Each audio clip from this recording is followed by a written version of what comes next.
بسم اللہ الرحمن الرحیم۔ تمام دیکھنے اور سننے والوں کو السلام علیکم۔ دوستو میں ہوں بلال حسین اور آپ دیکھ رہے ہیں real Islamic life YouTube channel. دوستو ایک پاک خاتون کے پاس اللہ کا فرشتہ آیا اور کہا، اے کنواری مریم، اللہ تجھے ایک نیک اولاد عطا کرنا چاہتا ہے۔ خاتون نے کہا، یہ کیسے ممکن ہے جبکہ مجھے کسی مرد نے چھوا تک نہیں ہے؟ تو فرشتے نے کہا کہ ایسا کرنا تیرے رب کے لیے بہت آسان ہے۔ دوستو وہ نیک اور پارسا خاتون کون تھی جو قیامت تک پاک دامنی کی مثال بن گئی؟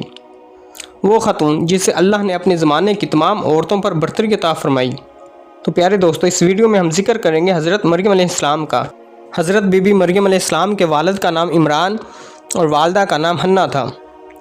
حضرت عمران حضرت سلیمان علیہ السلام کے اولاد میں سے تھے اور ان کی اہلیہ حنا حضرت داؤد علیہ السلام کے اولادوں میں سے تھی۔ حضرت عمران بنی اسرائیل میں بڑے عابد، زاہد اور عالم تھے، اس لیے مسجد اقصیٰ کی امامت لوگوں نے آپ کے سپرد کی ہوئی تھی۔ حضرت حنا کے ہاں اولاد نہ تھی۔ ایک روز ایک درخت کے سائے میں آپ نے ایک چڑیا دیکھی جو اپنے بچے سے پیار کر رہی تھی اور اسے دانہ کھلا رہی تھی۔ تو یہ منظر دیکھ کر آپ کا دل بھر آیا اور آپ نے بارگاہ الہی میں اولاد کے لیے دعا کی، لہٰذا اللہ نے آپ کی دعا قبول فرمائی۔ تو حضرت مریم کی ولادت سے قبل آپ کی والدہ حنا نے منت مانگی تھی کہ وہ اپنی اولاد کو بیت المقدس کی خدمت کے لیے نذر کر دے گی۔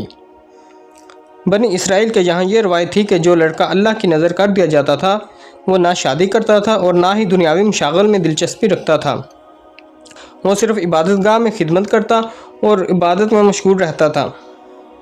لہٰذا حنا نے اللہ سے بیٹے کے لیے دعا کی تھی، لیکن ان کے ہاں بیٹے کی بجائے بیٹی کی پیدائش ہوئی۔ حضرت حنا نے اپنی بیٹی کا نام مریم رکھا۔ سریانی زبان میں مریم کے معنی خادم کے ہیں، چونکہ آپ مسجد اقصیٰ کی خدمت کے لیے وقف کر دی گئی تھی تو اس لیے یہ نام موضوع سمجھا گیا۔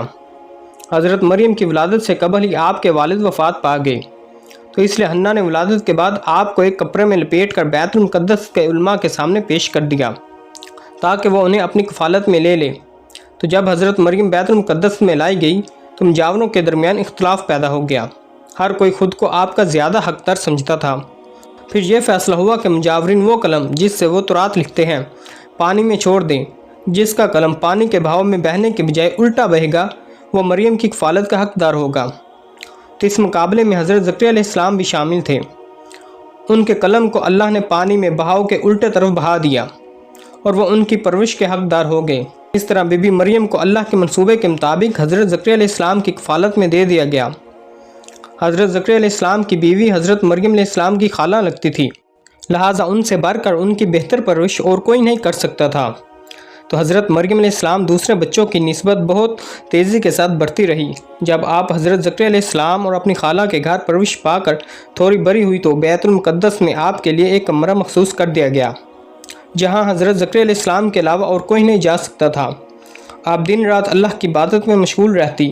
جب حضرت زکریا علیہ السلام آپ کے پاس آتے تو وہ حیران ہوتے کیونکہ آپ کے پاس بے موسمی پھل موجود ہوتے، گرمیوں کے پھل سردیوں کے موسم میں اور سردیوں کے پھل گرمیوں کے موسم میں آپ کے حجرے میں رکھے ہوتے تھے۔ اور جب حضرت زکریا علیہ السلام حضرت مریم علیہ السلام سے پوچھتے کہ یہ پھل کہاں سے آتے ہیں، انہیں کون دے کر جاتا ہے، تو حضرت مریم علیہ السلام فرماتی کہ اللہ کے پاس سے۔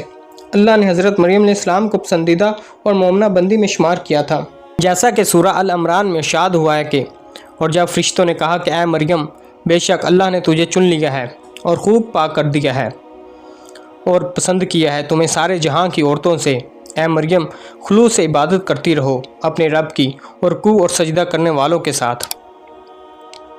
بی بی مریم جس مقصد کے لیے چنی گئی تھی وہ ابھی باقی تھا۔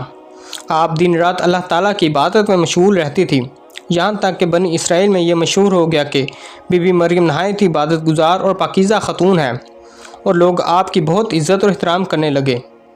تو پھر وہ وقت آیا جب جبرائیل علیہ السلام حضرت مریم کے پاس تشریف لائے۔ بی بی مریم اپنے حجرے میں ایک غیر مرد کو دیکھ کر پریشان ہو گئی۔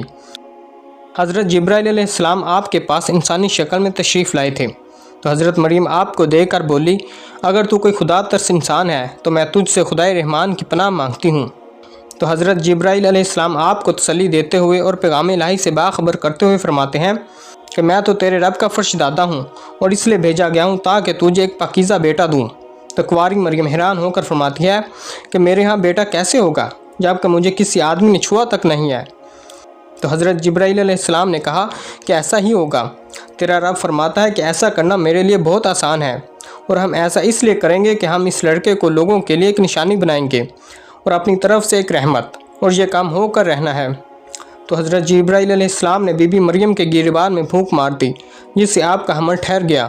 جب حضرت مریم علیہ السلام حاملہ ہوئی تو یہ خبر بنی اسرائیل میں عام ہو گئی کہ حضرت مریم علیہ السلام حاملہ ہو گئی ہیں۔ اس پر بہت سے لوگوں نے زکریا علیہ السلام کے گھر آنا جانا بند کر دیا اور آپ پر الزام اور بہتان لگانے لگے۔ حضرت مریم علیہ السلام بیت المقدس سے نکل گئی اور دور ایک مقام پر جا کر ٹھہری۔ آپ اس مقام پر تنہا رہ رہی تھی کہ ایک دن آپ کو درد شروع ہو گیا۔ آپ نے ایک درخت کا سہارا لیا اور تنے کو پکڑ کر نیچے بیٹھ گئی۔ تو آپ علیہ السلام جس درخت کے پاس بیٹھی تھی وہ ایک خشک درخت تھا۔ جب آپ اس درخت کو ہلاتی تو معجزے سے وہ درخت سرسبز ہو کر پھل دیتا تھا۔ حضرت مریم علیہ السلام درد سے بے چین تھی، بدنامی کا خیال تھا۔ آخر گھبرا کر کہنے لگی کہ کاش میں پہلے مر گئی ہوتی اور بھولی بسی ہو گئی ہوتی۔ اس مشکل وقت میں اللہ تعالیٰ نے حضرت مریم علیہ السلام کے قدموں کے قریب ایک نہر جاری کر دی اور ندا آئی کہ پانی پیو اور کھجور کھاؤ تاکہ جسم کو تقویت پہنچے، پھر اپنی اولاد کو دے کر آنکھوں کو ٹھنڈک پہنچاؤ۔ تو اسی عالم میں حضرت عیسیٰ علیہ السلام کی پیدائش ہو گئی۔ آپ اپنے بیٹے کو لے کر قوم کے پاس آئیں۔